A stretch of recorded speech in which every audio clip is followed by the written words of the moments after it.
Chapter 10, Part 2.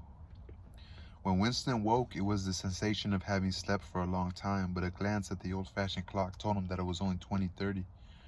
He lay dozing for a little while, then the usual deep lunge singing struck up from the yard below.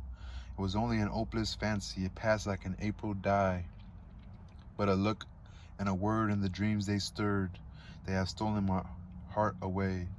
The driveling song seemed to have kept its popularity. You still heard it all over the place. It had outlived the hate song. Julia woke at the sound, stretched herself luxuriously, and got out of bed. "I'm hungry," she said. "Let's make some more coffee, damn.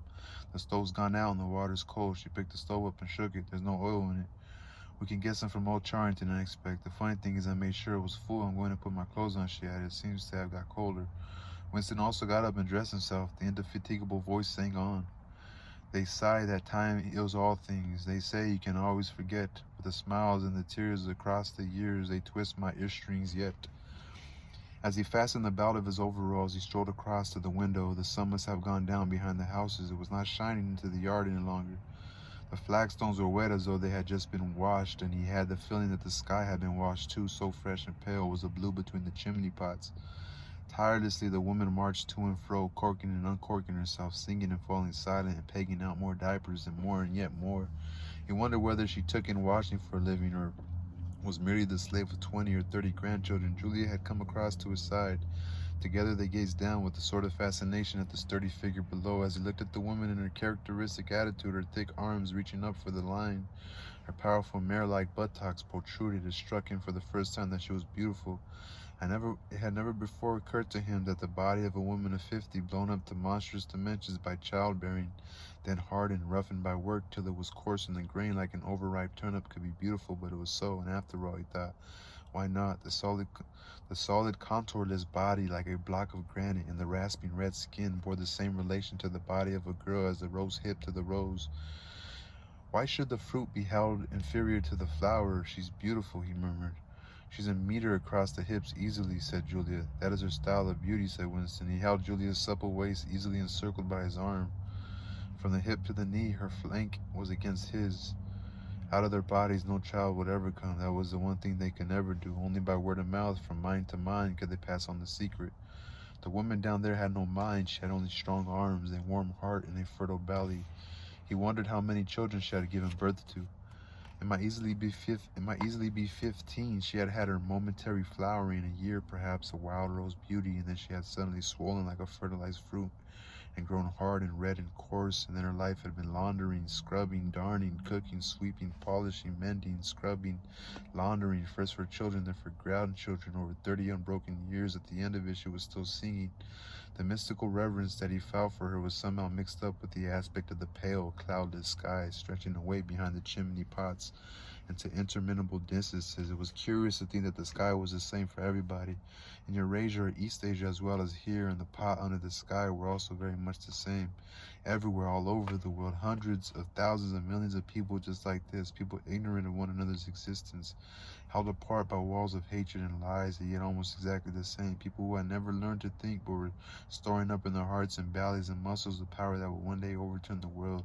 If there was hope, it lay in the prose. Without having read to the end of the book, he knew that that must be Goldstein's final message. The future belonged to the prose, and he could be sure that when their time came, the world they constructed would not be just as alien to him, Winston Smith, as the world of the party. Yes, because at least it would be a world of sanity. Where there is equality, there can be sanity. Sooner or later, it would happen. Strength would change into consciousness. The pros were immortal. You could not doubt it when you looked at that valiant figure in the yard. In the end, their awakening would come, and until that happened, though it might be 1,000 years, they would stay alive against all odds, like birds passing on from body to body, the vitality which the party did not share and could not kill. "Do you remember," he said, "the thrush that sang to us that first day at the edge of the wood?" The bird. "He wasn't singing to us," said Julia. "He was singing to please himself. Not even that. He was just singing." The bird sang, the prose sang, the party did not sing. All around the world, in London and New York and Africa and Brazil, and in the mysterious forbidden lands beyond the frontiers, in the streets of Paris and Berlin, In the villages of endless Russian plain, in the bazaars of China and Japan, everywhere stood the same solid, unconquerable figure made monstrous by work and childbearing, toiling from birth to death and still singing. Out of those mighty loins a race of conscious beings must one day come. You were the dead. Theirs was the future, but you could share in that future if you kept alive the mind as they kept alive the body, and passed on the secret doctrine that 2 plus 2 make 4. We are the dead, he said. We are the dead, echoed Julia dutifully. You are the dead, said an iron voice behind them. They sprang apart. Winston's entrails seemed to have turned into his face. He could see the white all around the irises of Julia's eyes. Her face had turned a milky yellow. The smear of rouge that was still on each other, the smear of rouge that was still on each cheekbone stood out sharply, almost as though unconnected with the skin beneath. You are the dead, repeated the iron voice. It was behind the picture, breathed Julia. It was behind the picture, said the voice. Remain exactly where you are. Make no movement until you are ordered. It was starting at last. They could do nothing except stand gazing into one another's eyes, to run for life, to get out of the house before it was too late. No such thought occurred to them. Unthinkable to disobey the iron voice from the wall. There was a snap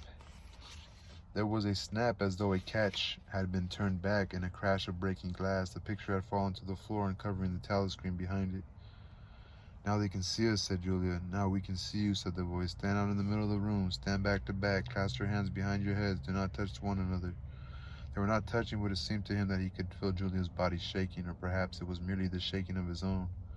He could just stop his teeth from chattering, but his knees were beyond his control. There was a sound of trampling boots below. Inside the house and outside, the yard seemed to be full of men. Something was being dragged across the stones. The woman's singing had stopped abruptly. There was a long, rolling clang as though the washtub had been flung across the yard, and then a confusion of angry shouts which ended in a yell of pain. The house is surrounded, said Winston. The house is surrounded, said the voice.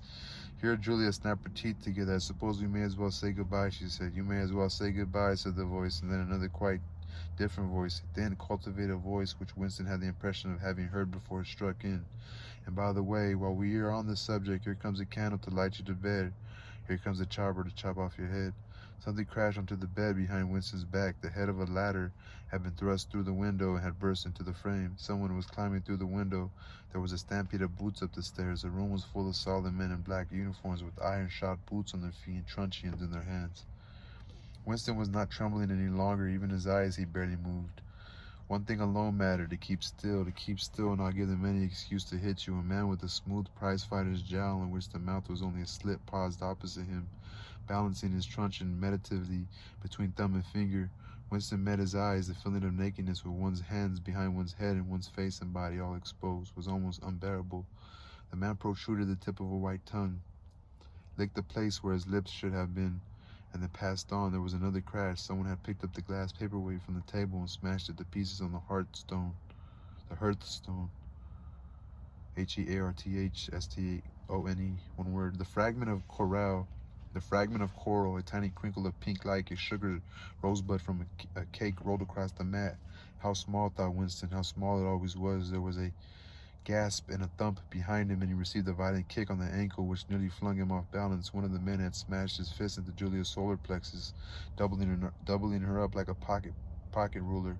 She was thrashing about on the floor, fighting for breath. Winston dared not turn his head even by a millimeter, but sometimes her livid, gasping face came within the angle of his vision. Even in his terror, it was as though he could feel the pain in his own body, the deadly pain which nevertheless was less urgent than the struggle to get back her breath. He knew what it was like, the terrible, agonizing pain which was there all the while but could not be suffered yet, because before all else it was necessary to be able to breathe, and two of the men hoisted her up by knees and shoulders and carried her out of the room like a sack. Winston had a glimpse of her face, upside down, yellow and contorted, with the eyes shut, and still with the smear of rouge on either cheek, and that was the last he saw of her. He stood dead still. No one had hit him yet. Thoughts which came of their own accord but seemed totally uninteresting began to flit through his mind. He wondered whether they had got Mr. Charrington. He wondered what they had done to the woman in the yard. He noticed that he had badly wanted to urinate and felt a faint surprise because he had done so only 2 or 3 hours ago. He noticed that the clock on the mantelpiece said 9, meaning 21, but the light seemed too strong. Would not the light be fading at 21 hours on an August evening? He wondered whether after all he and Julia had mistaken the time, had stepped the clock round and thought it was 20:30 when really it was not.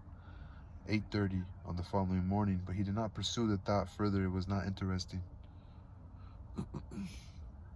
There was another lighter step in the passage. Mr. Charrington came into the room. The demeanor of the black uniformed men suddenly became more subdued. Something had also changed in Mr. Charrington's appearance. His eyes found the fragments of the glass paperweight.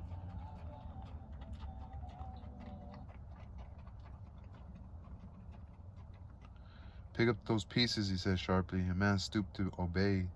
The Cockney accent had disappeared. Winston suddenly realized whose voice it was that he had heard a few moments ago on the telescreen. Mr. Charrington was still wearing his old velvet jacket, but his hair, which had been almost white, had turned black. Also, he was not wearing his spectacles. He gave Winston a single sharp glance as though verifying his identity, and then paid no more attention to him. He was still recognizable, but he was not the same person any longer. His body had straightened and seemed to have grown bigger. His face had undergone only tiny changes that had nevertheless worked a complete transformation. The black eyebrows were less bushy. The wrinkles were gone. The whole lines of his face seemed to have altered. Even the nose seemed shorter. It was the alert, cold face of a man of about 35. 35. It occurred to Winston that for the first time in his life he was looking with knowledge at a member of the thought police. Cold face of a man about 35. Fucking Mr. Charrington. So that was the end of part 2. Part 2, chapter 10. So now we're on part 3. I don't even know why they even make this fucking book. Oh, and what did the government say about them making it, you know? I feel like that shit's crazy to me, man. How the government lets you make books like this. Don't you guys think that's pretty fucking crazy?